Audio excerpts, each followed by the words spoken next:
Perfect. Yeah. Good afternoon to our listeners. Thank you so much for joining our conversation today. And to our panelists, thank you very much for lending your expertise, your time, and especially your knowledge to us this afternoon. My name's Janine. I'm an Enterprise Solution Manager at Frontify who's sponsoring today's event, and I will be guiding us through this conversation today.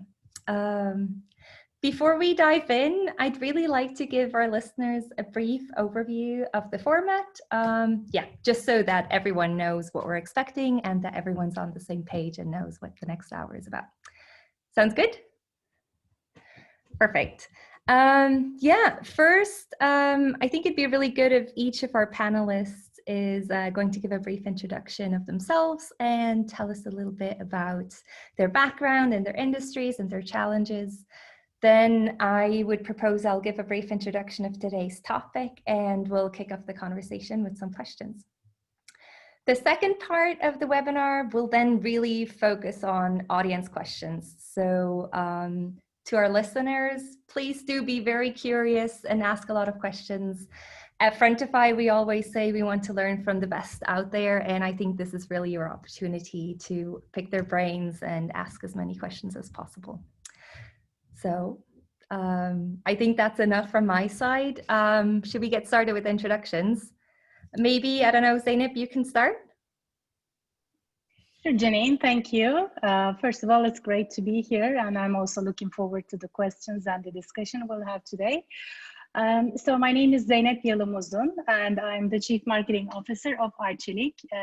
You may know Arçelik better by its European brand, which is Beko. That's kind of our largest brand. But not only, we also have 13 other brands around the globe. One of them, another European brand, Grundig, you may be familiar with, and Blomberg, lots of others, and some pretty big ones across some of the countries like Arctic and DeFi and etc. So I've been in this role for about 3 years, but then I've had a long marketing background in Unilever, where my last role was looking after Dirt is Good or Persil or Omo, whichever geography you might be in. So that's a little bit about me. I'm a passionate marketeer, and I just love talking about brands. That sounds great. Gerard? Hello, my name is Gerald. I head up marketing for Aston Martin. I've also been Zeynep for 3 years in the job, so synchronized. So my job is looking at global marketing and the way we bring the brand to life, but also the brand strategies for Aston Martin and one of our legacy brands, Lagonda. Before joining Aston, I was with Nissan in the UK, in Japan for a couple of years, and then South Africa. My background is psychology, but it turned out very quickly I'm much more of a marketer than a psychologist. So I made that U-turn relatively early in my career. Perfect. Yeah. As I said before, I'm really excited to be here today, and I'm really looking forward to hearing what you all have to say.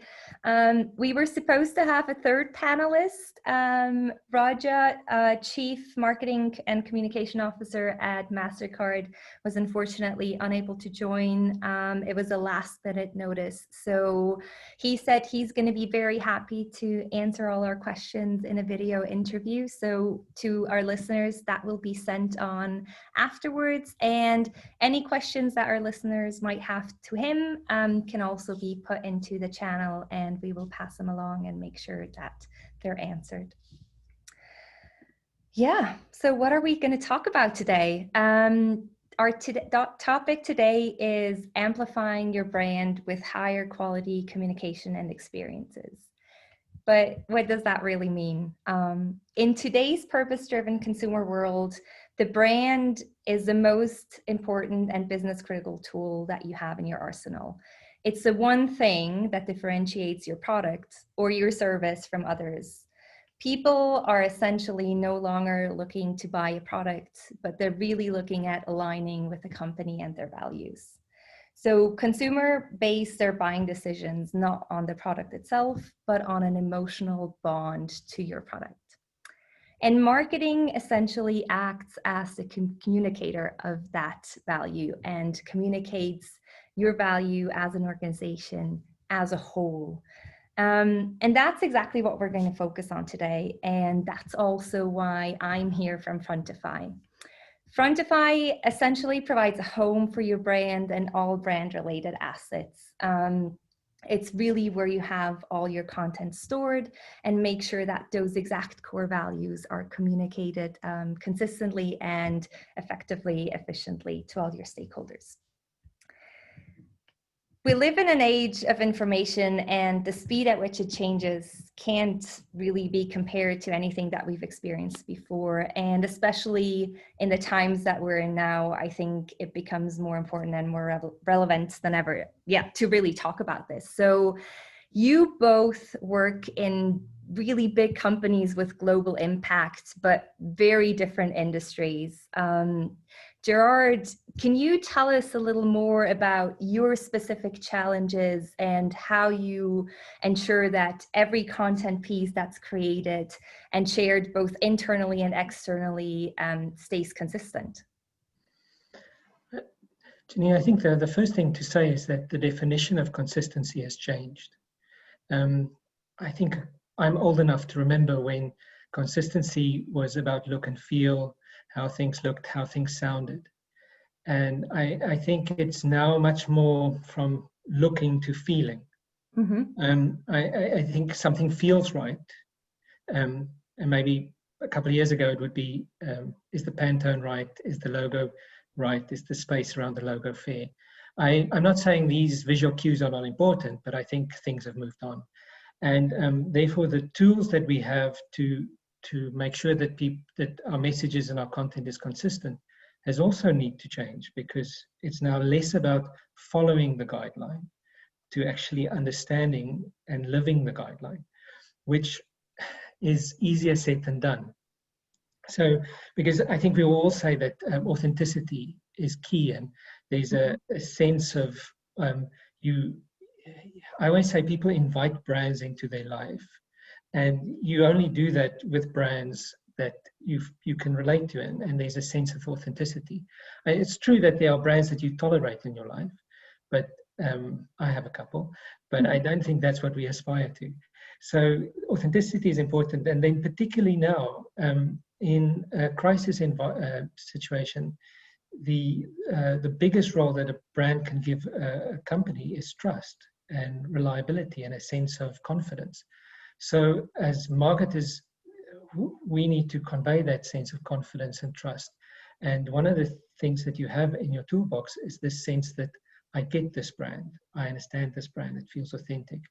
So all of that, of course, much easier said than done. So the emphasis for me is less on brand police type of consistency and much more about, does this feel right? Mm-hmm. And do people in the company get it? And therefore then the content will be perceived correctly. And then I think in a global organization, you have to allow for local interpretations of the ethos has to be the same, but the specific execution will have to resonate to a local audience, and you have to allow for that. Mm-hmm. How specifically, do you have a specific example of how you're tackling this challenge every day and making sure that everyone has the freedom to create their own messages, but is still very much in line with the core value or that message that you just mentioned before? I'm a big believer in creative reviews, where you don't just do the typical check where you send things to head office and it's marked or corrected and sent back, and much more of a review discussion where we do that looking back at the last quarter, in some cases the last month, where we say, well, this is what you've done, why did you do this, why was this chosen? And it's much more of a conversation where you hear from them why they did things. It is firstly talking about mutual respect, that the person on the other side actually were employed for a reason because they have certain skills, and you have to respect that. So they are not deliberately trying to jeopardize the brand in any way. So it's understanding why they've done it. Often they've responded to something locally. There could be a local preference. And that way you understand each other better, and you can also get to the more fundamental elements rather than the brand police level issues, which is quite binary. It's either right or wrong, but it's the more the softer issues that is often, I think, the more critical. And it's understanding then over time also they track the impact. So at the time of the creative review, we may say, well, we think this is right. And then 6 months from now, we can say, well, has it moved the needle? Can we see a benefit? And we are, I would say, almost just as right as just as many times as we are wrong. But this is how you have to learn. And you just, so it sounds quite convoluted, but it's actually just good common practice between colleagues to understand each other, to have open dialogue, and to have the culture where you can challenge each other and say, I think we can do better. So essentially also empowering your employees across the globe to really interpret the brand and its value, its cores. And also you have to remember we are a small team. So when it's basically 10 people around the world that I'm talking about. So it's not that there's an army of creatives running amok globally. It's a really small team. The team is quite diverse. It's quite useful. So people coming from different backgrounds, some very automotive, some more creative led, someone from a media background. So collectively, there's also a lot of knowledge where you can learn from each other. And it's one of the benefits of working for a smaller company is that it is much more personal, and you can allow for these interpretations and cross-functional work. Zeynep, I'm guessing your experience is a lot different because just in terms of employees as well, the number of brands you have, you're in a very different situation. Yeah, absolutely. So in my case, it's actually quite different, as you say, because within the marketing group itself, which we call One Marketing, we have around 2,000 people around the globe in multiple geographies, ranging from the US and North America to all the way to Australia, pretty much all around the world. Not all of them are traditional marketing disciplines. So within our One Marketing team, we also have customer care teams. We have product teams, which are responsible for innovation on the products itself, as well as design teams, industrial design teams, and many others. So it's actually quite a diverse group of people. But I think, what Gerard has pointed out with consistency, I would also really like to second as an idea. I think consistency on the brand side, but also on the messaging side is very important. So what we have in our company, for example, a company vision, which is respecting the world, respected worldwide. This is Arçelik's company vision, let's say. And that's kind of like a beacon for all the people that are working in. So what that essentially translates into is that we really strive for sustainability across our product range, across our communication, and in whatever communication that we want to do on the brands, we try to strive for a purpose. Something to contribute to society. And I think, once you have something like that in your hand, it's like a North Star of some sort. People sort of follow that. And it creates a consistent language, consistency across geographies, consistency across disciplines, consistency across even brands, the different brands of the Arçelik company. They all tackle sustainability in a slightly different way. So for instance, just to give the example of Beko, it's talking about healthy living. And especially, the purpose is to stop childhood obesity. Whereas on the Grundig side, we're talking a lot more about respecting resources, particularly respecting food, and about, different aspects of sustainability. So I think this is for me an important idea, having a sort of stand or a point of view or mission, vision, whatever you call it, that will really bring people together.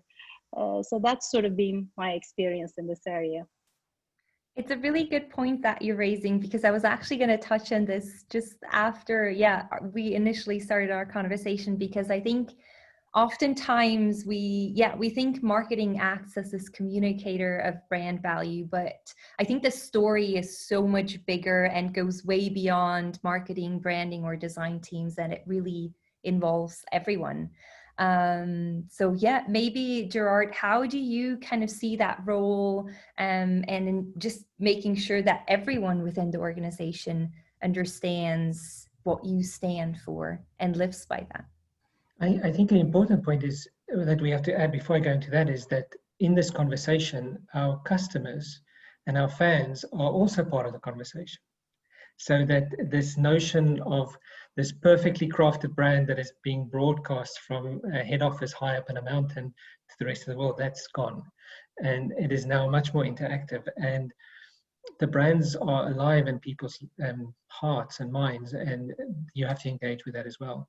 In terms of consistency across the company, because our products are so physical, and because they are around for decades, literally, the brand lives in the products probably much more obviously than they do in anything we have to say. So from a brand perspective, and it is really important that you have a strong sense of what your product definition is and how the brand is brought to life through the product. And so it is therefore very important that you have that strong sense of who you are. It's in some ways a benefit to be a heritage brand like us. In others, it could be challenging because in a changing environment, how do you keep the pace? So from a communication perspective, I have a very strong belief that you have to work very closely with the product designers. They make very difficult decisions on materials, on angles, and to do that, they have to understand the customer very well. And often they're not able to express it that eloquently in marketing teams. Sometimes they are amazing in the way they express it, but it's just working with them to understand how they got to this point to make these decisions, and then making sure that the product lives with that through the communication. The other thing is because our development cycles are quite long, you also naturally just have to take a longer view on how you communicate, because it can take 3-4 years for a product to be developed, and as you work, then you have to make sure that the choices you are making now, you'll be willing to stick to in 5-10 years from now. So that's a really important point too. And then from a customer experience perspective, it is the same notion that you've already defined what the onboard or the driving experience would be. How do you change that into an ownership experience? And then and doing that throughout. So it is not just a little Bible book that comes out from the marketing department that tells you how to roll out the brand. It needs to be cross-functional, and you have to be willing to give some ownership away. I am not a designer, I'm not an engineer. I cannot define what the braking feeling of a car should be or the acceleration feeling of a car should be. I have to, from a brand strategy perspective, trust that the organization will be able to express the brand consistently through that. It's a two-way street, but it is not a centrally driven point. It has to be led by something deeper and a shared knowledge. That's very interesting. Zeynep, do you see any or anything that's in parallel with what you're doing, anything that's very similar or anything that's very different that you could maybe add to the conversation? Yeah, I mean, I do essentially believe in the same spirit as Gerald, that it is a holistic and collective effort between the different teams in the company, and even between different stakeholders. So just to give you an example, we're partners with Barcelona Football Club for a long time. And about 3 years ago, we actually decided to shape our partnership in a slightly different way, where we wanted to start talking about a common purpose, a common goal, if you will, of eradicating childhood obesity. And that is the kind of message that people can really rally around. And when we started actually doing that with our partners, what we started seeing was even the players themselves, with all the sports clubs, different sports clubs that were partnering, also Fenerbahce is amongst them, and League of Legends as well. They all wanted to join in the party because it is an important value for most people to contribute to society. And it is also true for our dealers, our customers. Everybody sort of wants to be a part of something that's contributing to society. And in the same way that Gerard was describing the process with the product teams, it is the same with us. Whenever we're designing an innovation or a product, actually the whole team holistically takes a look at it. And it's always under the vision of the total brand. So if we're talking Beko, we're always trying to really understand the consumer needs around healthier living. Our campaign, we've discussed it in some previous conversations. It started off as Eat Like a Pro, basically talking about childhood obesity and trying to get kids to eat healthier. But during the COVID period, we actually pivoted to stay home, live like a pro. So everything we're filtering through our minds whenever we're working on a project. Does it fit this idea? Does it work with the idea? Does it do something to help our total agenda? So in that sense, I think it's kind of similar thoughts.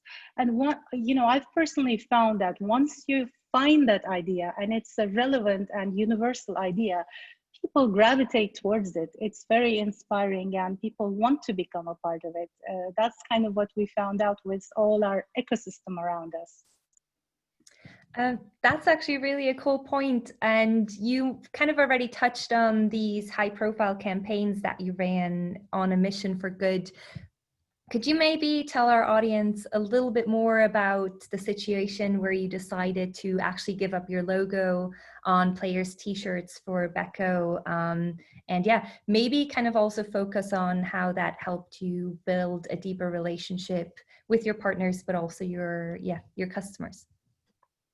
Yeah, thanks, Janine. So that's how we kicked off the Eat Like a Pro campaign, actually. It was way back in 2018, I believe, during an El Clasico match. I don't know if anybody in the audience are football fans, but this is the kind of events we're missing these days, the big stadium type of matches that happened at that time. It was during an El Clasico match, and basically we wanted to make the point that what was more important was this mission and this purpose of eating like a pro, which is basically eradicating childhood obesity. It is a big health problem around the world. So, if we don't do something about it, we were looking at the statistics and seeing that it could be something very dramatic. So we actually removed the logo from the shirt of Barcelona players from the kit, and we replaced it with the Eat Like a Pro logo. And we actually asked people just to send some hashtags and some sort of social media content with this. It actually raised quite a bit of awareness around the campaign, and that's how we started. But the reason why we wanted to raise all that awareness was to bring awareness around the issue and also the collaboration we were doing with UNICEF around it. So that's maybe another point. If a campaign is just thoughts, I mean, it might be nice and engaging for a while, but it doesn't really reach the target audience. So I think if you really believe something, you have to do something about it. You have to have an activist side as well. So for instance, in that particular instance, the reason why we were doing all this awareness kind of raising was because we wanted to talk about what we were doing with UNICEF and to raise money for UNICEF, actually, because for every hashtag that people sent us, we gave €1 to UNICEF. We ended up donating around 1 million euros to UNICEF with all the hashtags we received in about 10 days. So that's a small example, but I think it sort of gives you an idea of how we tend to start with the purpose and to bring it to activation or activity. And this is kind of, we keep on doing this over and over with the brands. We also did the same thing during the when COVID first started, because one of the ideas that we had of how we could contribute was to do hospital donations with our products across the globe, because at that time, the health sector was really suffering. If you remember the early days of the pandemic, the doctors were really under a lot of duress. So when we started that campaign as well, again, our team connected across the globe, and everyone, marketeers, salespeople, even people from R&D, etc., different departments, whoever needed to contribute just went on board, because people really wanted to help at that time. So it was sort of a similar kind of thought, when we ended up donating to, I believe, around 600 hospitals around the globe. So that's sort of how we tend to operate. It starts from a point of purpose and value, and ends up, just we end up communicating what we believe in. I think that's how I can summarize. Yeah, Gerard, maybe you're in quite a different industry. I think we talked about this at the beginning. Luxury car really rely on brand fandom, and I think you told me that you had a number of communication strategy for this year. How do you communicate and experience to your audience, and make sure that during these times you can still like strengthen the reputation and be true to your core? So as a brand, we are not a really small spender above the line, and we are lucky in that we have a very active social media following. Mm-hmm. We are almost 100% reliant on organic social, which is a very old-fashioned statement to make, but that's the truth for us. And we had big plans for this year. We were going to be in 4 movies, so No Time to Die, obviously, but 3 much more surprising ones as well, so going beyond Bond. And that was all pushed into next year, which meant that our plans were completely changed. I mean, we had F1 plans, we had motor show plans, and of course, like everyone else, these plans had to change. We made the decision early on in the crisis to that our job is to distract, not to instruct. And so while a lot of brands were focusing on helping people to understand social distancing, washing hands, things like that, we decided that that is not close to the way we would engage. So our focus was much more on focusing on optimism and escapism, giving people an opportunity to get to know a little bit more about us, and then also quite practical support for owners. Simple questions like, how do you sanitize a leather interior if you're worried about infections, things like that. But during the crisis, I think like many brands, we focus a lot on listening to tone, because it's all fine and well to say that we'll take a light tone, but it could be completely inappropriate, and we could really upset people. So we were very strict in our editorial meetings every morning to understand how things worked, but we could see that people had much more appetite for longer form content, which was, I mean, it's a luxury, and it's lovely that they would, and so we just listened very carefully and learned from customers and followers in terms of what worked for us. We've evolved the process now to also include what we call back on the road, where we're celebrating normality again, and just build this confidence for people to come back into the business. We don't think that it's all about pushing people to buy at the moment. It's much more around engagement, but we are constantly listening. And actually the process of these daily editorial meetings that it's every 3rd day, because things aren't moving as quickly anymore. It's actually very educational and interesting to hear different ideas. You could see how different people process options. And I think we have a new framework that is better than the framework we had before the crisis. Okay. I think it'd be time to kind of look at audience questions. I already saw that there's a number of them coming in. I'm just trying to sort to one that could kind of relate to what we were talking about. Yeah, maybe this one. It says, Gerard, how do you stay abreast of what is happening in the marketing world? Do you belong to any professional organization, for example, or there specific publications you read regularly? Aston Martin is a member of the World Federation of Advertisers, and it's a really interesting group of people.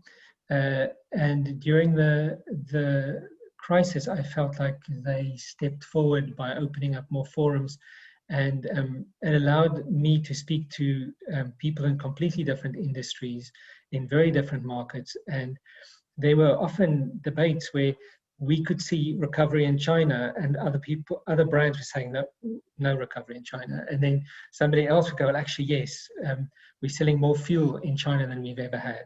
And so you could, in an environment where information was scarce, and it was just listening to other people and understanding how they are responding. And I learned a lot from other people's responses in terms of how they're looking, even on things on how they're looking after their team's motivation, how they sustaining relationships with the agencies. And so the World Federation of Advertisers, I am a big fan of, especially after I've now worked with them over 2 companies, maybe over 6 or 7 years, but it was really helpful. And then I'm a reader. I read a lot, and I reread. So I read a lot. So books are always in concept.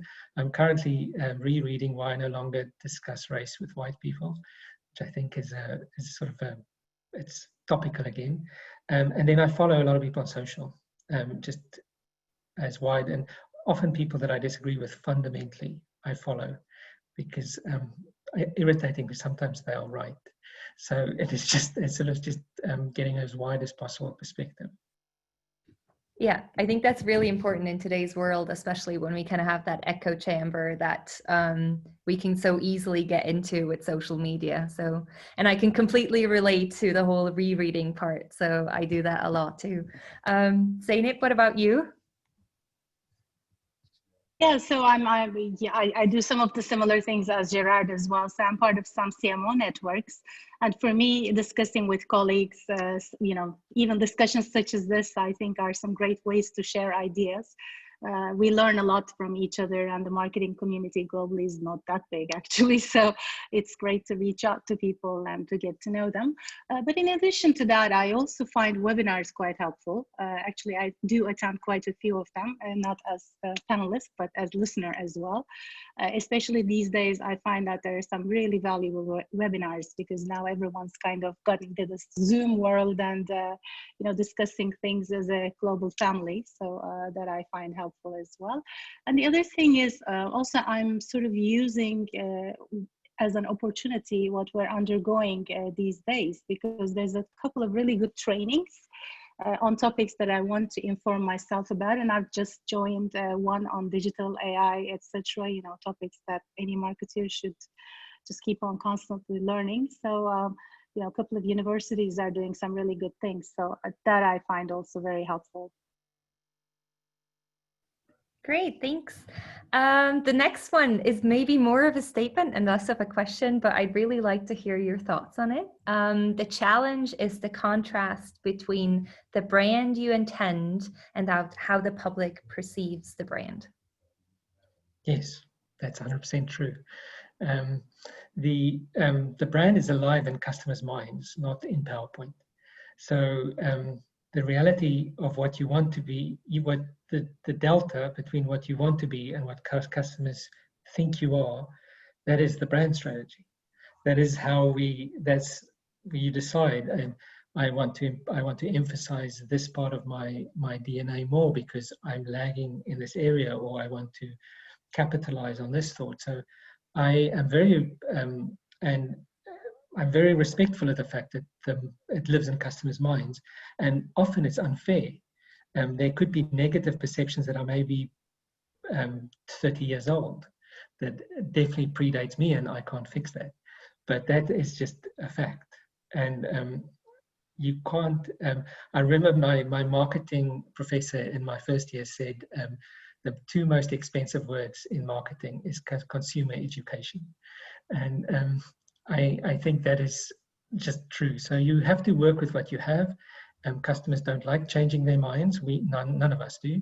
So it is constantly pushing your message and then surprising, because after a couple of surprises, people will be willing to shift their opinions, but it won't be done with a gimmick. It will have to be done with something that's quite authentic and is quite inherent. You might get the attention, but that could just be fleeting if it's not sustainable. Zeynep, would you like to add anything? Yeah, I do believe also that authenticity is key. I mean, call me an optimist, but I really do believe that if your intentions are authentic, and if you want to reach out to people with those intentions, people kind of get you, and you know that you're sort of looking in the same direction. However, I think it is also important to note that no matter what the good intentions are, there are some touch points where you can actually make fundamental mistakes. It can be one bad experience with customer care, for example, in our category, you know, as we're in white goods. If your refrigerator breaks down and you need it fixed immediately and somehow the service is late or sloppy or whatever, it can really create a very bad experience, which goes against everything you're trying to create. So I suppose attention to important things like that is part of the game. Also a very unfortunate content. I mean, we're producing content all around the globe. There are so many different people working on content. You know, if something insensitive happens in a piece of content that you provide for the brand, that can also bring harm. So I think there is always risks like that. But I do believe if the brand is clear in people's minds, whether it be the agency's mind or the team's mind or the people in the company, the risk of this happening is getting less and less. That's kind of my take on this question, but I do believe it's a really good point to raise. Yeah, next audience question. Zeynep, do you think there is a place for cross-brand initiatives tying in the same purpose, like UNICEF, for example, or is it best to keep brands English is my second language, ring-fenced to avoid confusing the customer? I hope I pronounced that right. I think I butchered it. You did very well, Janine. Yeah, so first of all, thank you for the question. I think is a great one. I believe the more, the merrier. It is a purpose we're talking about, right? We're trying to get to a point where we make a change in the world. So this is not something that we do for show. So if there are more people that actually want to join in, as long as, you know, we're sort of facing in the same direction and aiming for the same things, I think that can only be a good thing. And we do take our partnership quite seriously. So even with the sports companies that we're sponsoring in a traditional way, it's not like a sponsor relationship. We really try to do something together as a partnership. So I do believe it is important to increase the ecosystem in that way. Great. Then a question to both speakers. How do you use technology in your work? Did it provide you with any competitive advantage? Zeynep, please you go first. Yeah, I mean, we do every single day. I guess there are so many examples. I suppose, you know, one of the things where we use technology the most is content creation, because we do tend to, we have centralized our content creation. Maybe I should explain that first. So we actually have a content studio in-house. And with that, you know, we have to provide so many pieces of content for any product that needs to go out there, you know, CGIs, videos, etc. All of that, that is very critical. And I do have a, you know, big group of people that's actually working on that on a daily basis. So that's one thing. Of course, in the digital space, you know, technology is so, you know, taking so many different dimensions these days. And we're talking about AI working on creativity these days. So using AI for creativity, that's a big debate in the industry. And that's something that we need to be looking at seriously, you know, how far that will go. So yeah, I can say that, you know, we're using technology in all aspects of life. We are, in essence, a technology company. We keep on working on technology for our new products as well. So that is part of what we do. Maybe another example I can give is on the sustainability side. So sustainability is a big agenda for us. I've already talked about that. But for instance, on the sustainability side, we really do try to use technology to bring sustainability into day-to-day life. Just to give you one example, we've a couple of years ago, we've launched these washing machines where the machine drum is completely made of PET, recycled PET bottles. It's a fantastic product because, you know, with every single product that you purchase in this area, you're actually saving 60 PET bottles, which is quite a bit. So for instance, that technology we developed, it is a proprietary technology in that sense, was a very good way of expressing our brand values as well. So not just in marketing, but also in product development and R&D, we use technology to still come back to our purpose and what we're trying to do in the world. So we are quite a high touch brand. So we like face-to-face contact. We have lots of samples of the interior materials and paint colors and so forth. And one thing that we changed during lockdown, which I think has actually been to the benefit, is we started scheduling design calls with designers at head office with customers to help them specify their cars. So I know personalization is understood around the world, but when it comes to us, there are hundreds and hundreds and hundreds of options you can take because the cars are hand built for you. So sometimes a little bit overwhelming. So one of the things is we started setting up Zoom calls between prospective buyers and designers where they could talk through the options together, which is a service we have never offered. And to be honest, we didn't think there was much demand for it because people wanted to touch the leather. But in this new environment, it opened up a new door. And customers are really enjoying it. And I think so that's the other thing is that crisis sometimes speeds up our adoption of new technology. And it's quite a straightforward example. We are very reliant when it comes to technology on CRM because of our relationship with customers. So the more we can automate around that and personalize around that, that's quite a big focus for us. And maybe following up on this entire technology discussion and you switching to new tools is, have you shifted your focus on or the balance between traditional and digital marketing during this time? In some ways, we swim a little bit upstream in a way because we, for example, have never advertised on TV until addressable TV became available. And because you can be hyper-targeted, suddenly it started making sense for us. So where many brands are thinking of moving away from TV, we are discovering TV. The role of the media, I think, is what we should consider. I'm old enough that I can remember people talking about going online, and I therefore hate the word digital because I think it is just a state that we are always on, and we are. So I think we should stop thinking of these big channels, whether it's digital or traditional, and understand what role these media play in the lives of the customers, and when do you want to catch them.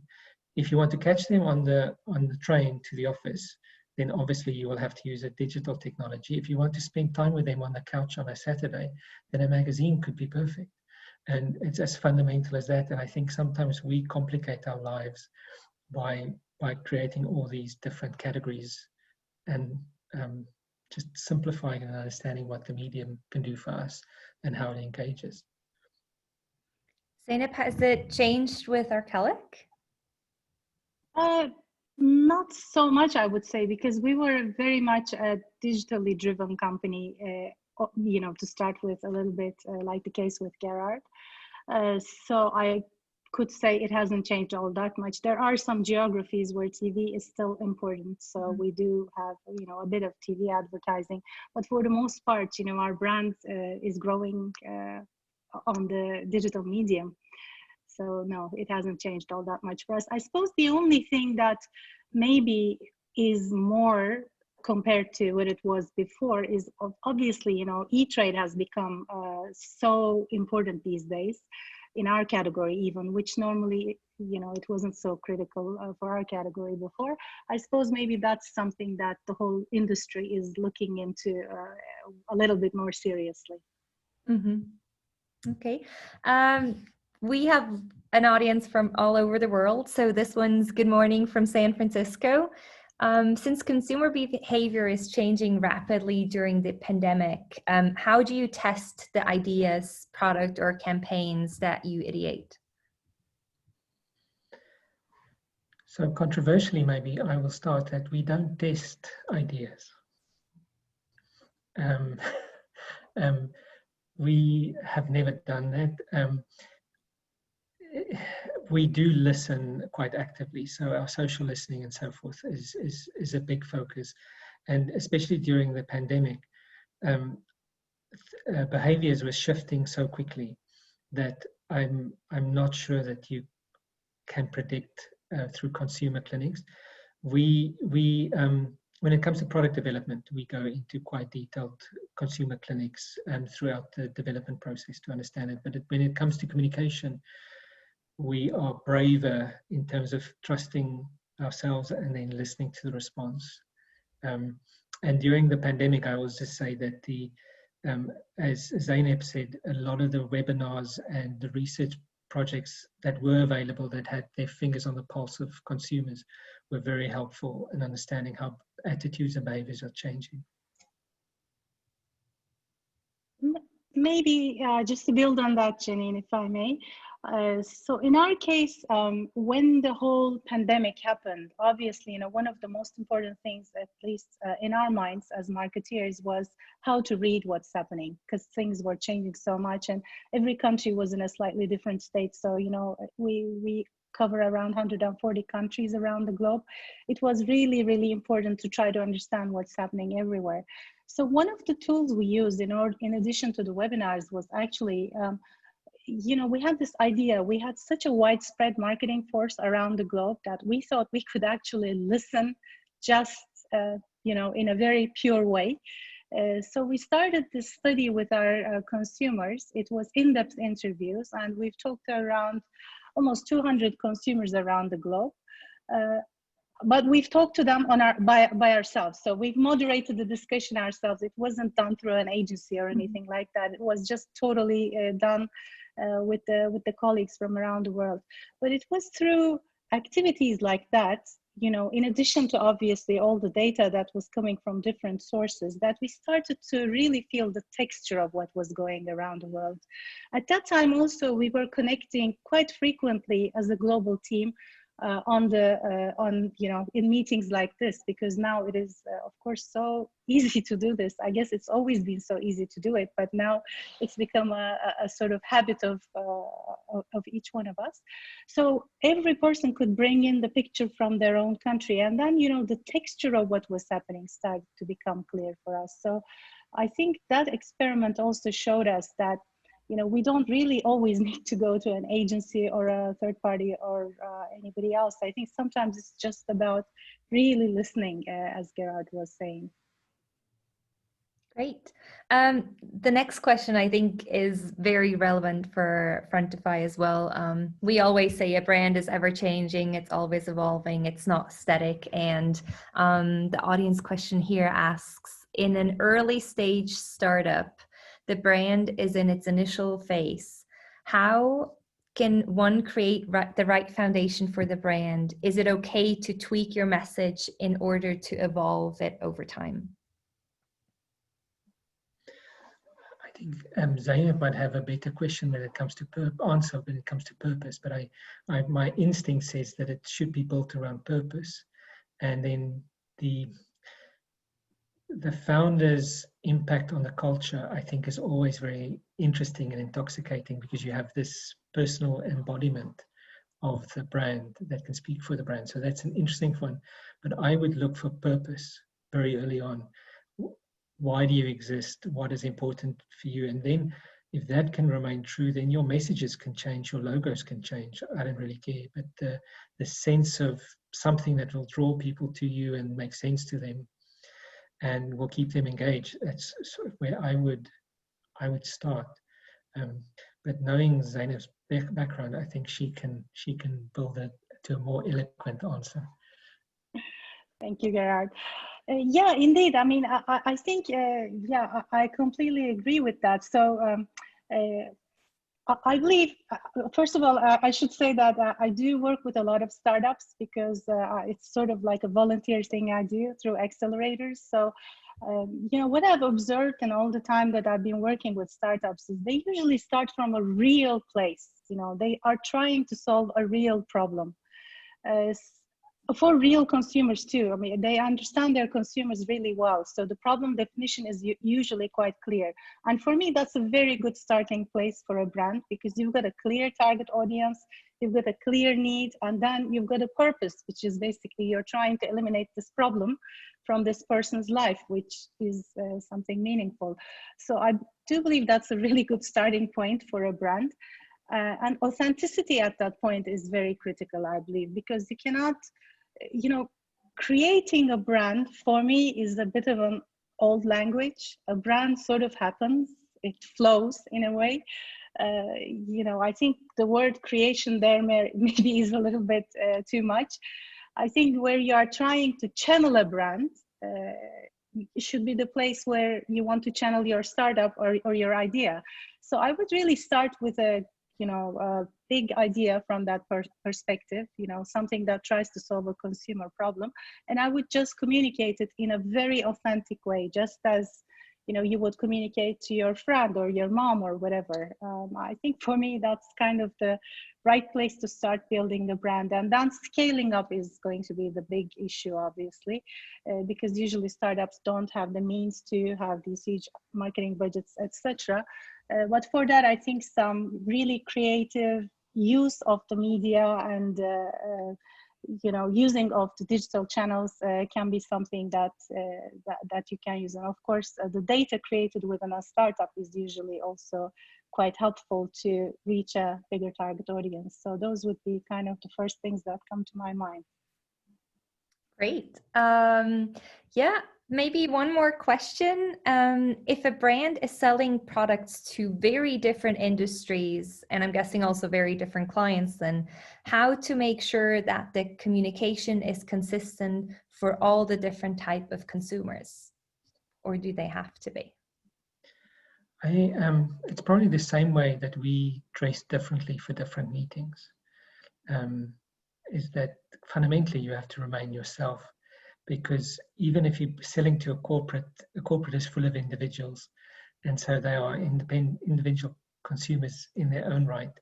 And I still have to find a perfectly rational buying decision. I've not had that, but despite how many RFQ meetings and things I've had, so everything is emotional. So I think it's understanding who you are, understanding very much to Zainab's question before is, what is the problem we're going to resolve? How are we going to do it? And then if I need to dress more formally to get my message across, I will do that. I will put on a tie and a jacket and off I go. If it's more informal, I will change the way I dress, but I'm not changing the person I am.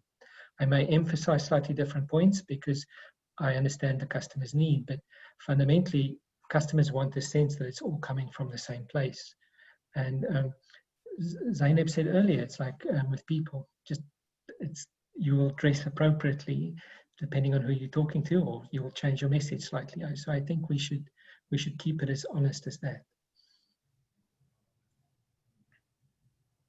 And Janine, maybe just to build on that, yeah, I mean, and if you are a person who's sort of clear who you are, or if you're a brand who's clear who you are, you also shouldn't try to be everything to everyone. I do believe there are also some choices within this.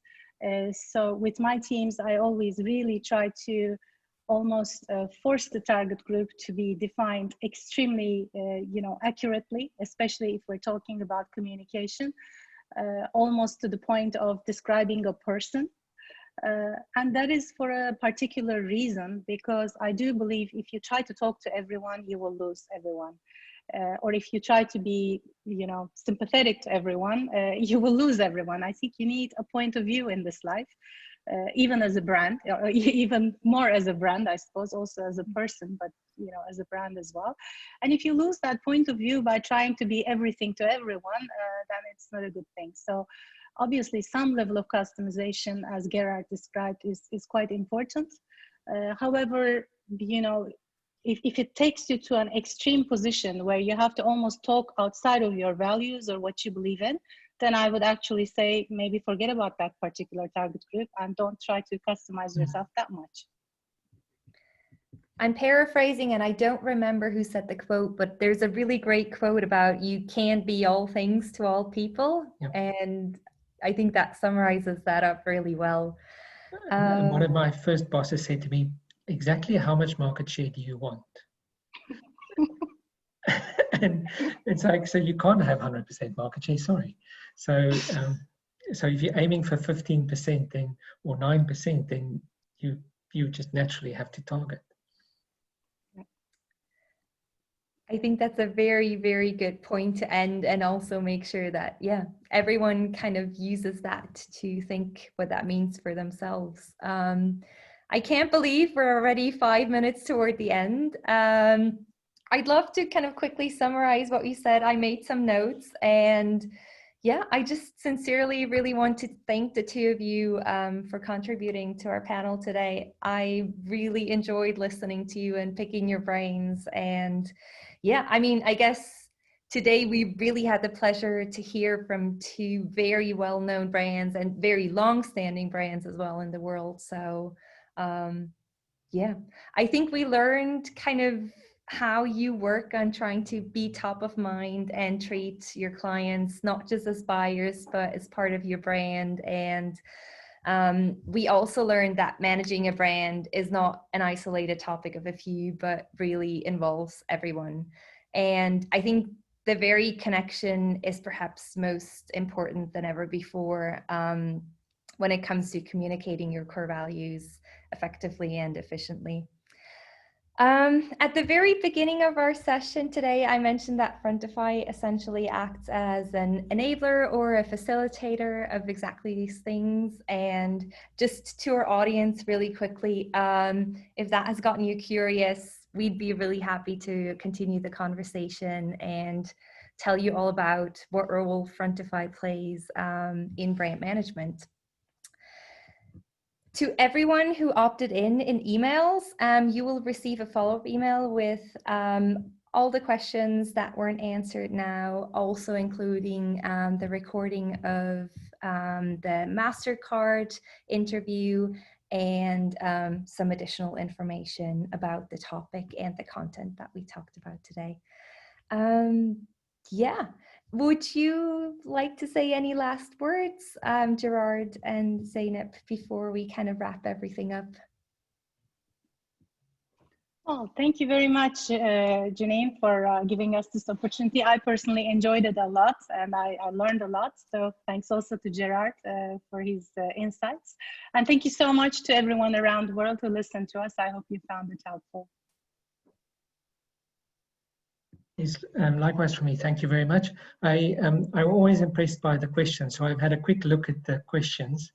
There are a couple of really, really good ones. It's a pity we couldn't get to all of them, but thank you for the opportunity, Janine and Zeynep. It was lovely talking to you again. So yes, thank you very much. Thank you. Yeah, and until we speak next time, I'd really like to wish everyone a wonderful day, and would also like to thank our host, Reuters Event, and of course our panelists once again for a really wonderful hour. Thank you very much.